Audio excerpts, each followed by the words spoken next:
Hi friends, ಹೇಗಿದ್ರೆ ಎಲ್ಲರೂ ಮಾರ್ಸಾಸ್ kitchen ವ್ಲಾಗಿಗೆ ಸ್ವಾಗತ. ಇದು ಬುಧವಾರದ ವ್ಲಾಗ್. ಇದು ಫ್ಲಿಪ್ಕಾರ್ಟಿಂದ ನೋಡಿ, ಆನ್ಲೈನ್ ಆರ್ಡರ್ ಫ್ಲಿಪ್ಕಾರ್ಟ್ ಗ್ರೋಸರೀಸ್. ಬೆಳಿಗ್ಗೆ ಸ್ವಲ್ಪ ಪಟ್ ಅಂತ ಆರ್ಡರ್ ಮಾಡಿಬಿಟ್ರೆ ಆಯ್ತು ಅಷ್ಟೇ. ಇವತ್ತು ನಾನು ನೀವೇನಂತೀರಿ ಇದಕ್ಕೆ ಅಳಸಂದೆ ಇದು ಬಳ್ಳಿ ಅದರದ್ದು ಸುಕ್ಕ ಮಾಡ್ತೀನಿ ಇವತ್ತು ನಾನು. ಬಾಕಿ ಎಲ್ಲ ಫ್ರಿಜ್ಜಲ್ಲಿ ಇಟ್ಟರೆ ಆಯ್ತು. ನಾನಿವತ್ತೇ ಶೂಟ್ ಮಾಡಬೇಕು ಅಂತ ಅಂದ್ಕೊಂಡಿದ್ದೆ, ಬಟ್ ಶೂಟ್ ಮಾಡೋದಕ್ಕಾಗಲಿಲ್ಲ. ಇದು ಸಿಂಪಲ್ ರೆಸಿಪಿ. ಒಗ್ಗರಣೆ ಕೊಟ್ಟು ಟೊಮೆಟೊ, ಬಟಾಟೆ, ಈರುಳ್ಳಿ, ಹಸಿಮೆಣಸಿನ್ಕಾಯಿ, ಕೊತ್ತಂಬರಿ ಸೊಪ್ಪು, ಲಾಸ್ಟಲ್ಲಿ ಕಾಯಿ ತುರಿ ಹಾಕಿ ಮಾಡಿದ್ದೀನಿ. ಇದು ಆ್ಯಕ್ಚುಲಿ ಗುರುವಾರ ಸಂಜೆ ಕ್ಲಿಪ್ಪಿಂಗ್. ಇದು ನಾವು ಹೊರಗಡೆ ಹೋಗಿದ್ವಿ, ಸ್ವಲ್ಪ ಸಾಮಾನು ತರೋಣ ಅಂಥೇಳಿ. ಈ ಪ್ಲ್ಯಾಸ್ಟಿಕ್ ಕಟ್ಟರು ಅದರಲ್ಲಿ ಕಟ್ ಮಾಡೋದೆಲ್ಲ ಬೇಡ, ಹೆಲ್ತಿಗೆ ಒಳ್ಳೆಯದಲ್ಲ ಅಂಥೇಳಿ ಈ ಬ್ಯಾಂಬೂದು ಬರುತ್ತಲ್ಲ ಅದರಿಂದ ತಗೊಂಡು ಬಂದಿದ್ವಿ. ಶಾಪಿಗೆ ಹೋಗಿದ್ವಿ ನಾವು, ಅವರು ಇದನ್ನೇ ತೋರಿಸಿದ್ದು ನಮಗೆ, ಇಷ್ಟ ಆಯಿತು, ಅದಕ್ಕೋಸ್ಕರ ತೊಗೊಂಡು ಬಂದಿದ್ದೀವಿ. ಜೊತೆಗೆ ಈ ಪ್ಯಾನ್ನ ತಂದಿದ್ದೀವಿ. ಇದು ನಾನ್ ಸ್ಟಿಕ್ ಅಲ್ಲ, ಇದು ನಿಮ್ಗೆ ನೋಡೋದಕ್ಕೆ ನಾನ್ ಸ್ಟಿಕ್ ಥರನೇ ಕಾಣಿಸ್ತಾ ಇದೆ, ಬಟ್ ನಾನ್ ಸ್ಟಿಕ್ ಅಲ್ಲ, ಇದು ಕಬ್ಬಿಣದ್ದು. ಸೀಸನ್ಡ್ ಆಗಿದೆ, ಇದು ಆಲ್ರೆಡಿ ಸೀಸನ್ಡ್ ಆಗಿನೇ ಬರುತ್ತೆ. ಅದಕ್ಕೆ ನನಗೇನು ಕೆಲಸ ಇಲ್ಲ ಈಗ ಮಾಡೋದಕ್ಕೆ, ಡೈರೆಕ್ಟಾಗಿ ವಾಶ್ ಮಾಡಿ ಯೂಸ್ ಮಾಡಿದ್ರೆ.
ನೋಡಿ, ಫ್ಲಿಪ್ಕಾರ್ಟಲ್ಲಿ ಈ ರೀತಿ ಪ್ಯಾಕ್ ಮಾಡಿಕೊಡ್ತಾರೆ.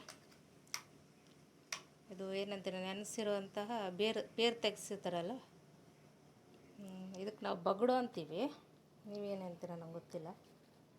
ಇದ್ರದ್ದು ಇವತ್ತೇ ಗರಂ ಮಸಾಲ ಹಾಕಿ ಸಾರು ಮಾಡುವಂದಿದ್ದಾರೆ ನಮ್ಮ ಮನೆಯವರು, ಅದಕ್ಕೋಸ್ಕರ. ಆ ಕಡೆ ಕುಕ್ಕರಲ್ಲಿ ಈ ಕಡಲೆಕಾಳನ್ನ ಇಟ್ಟಿದ್ದೀನಿ, ಅದ್ರದ್ದು ಸುಕ್ಕ. ಬನ್ನಿ ಅಡುಗೆ ಮಾಡುವ.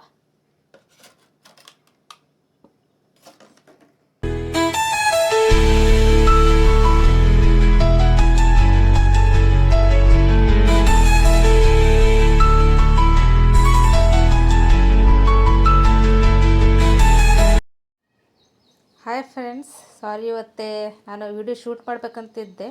ಮೊಳಕೆ ಕಟ್ಟಿನ ರೆಸಿಪಿನ ಇನ್ನೊಂದು ಸಲ ತೋರಿಸ್ತೀನಿ.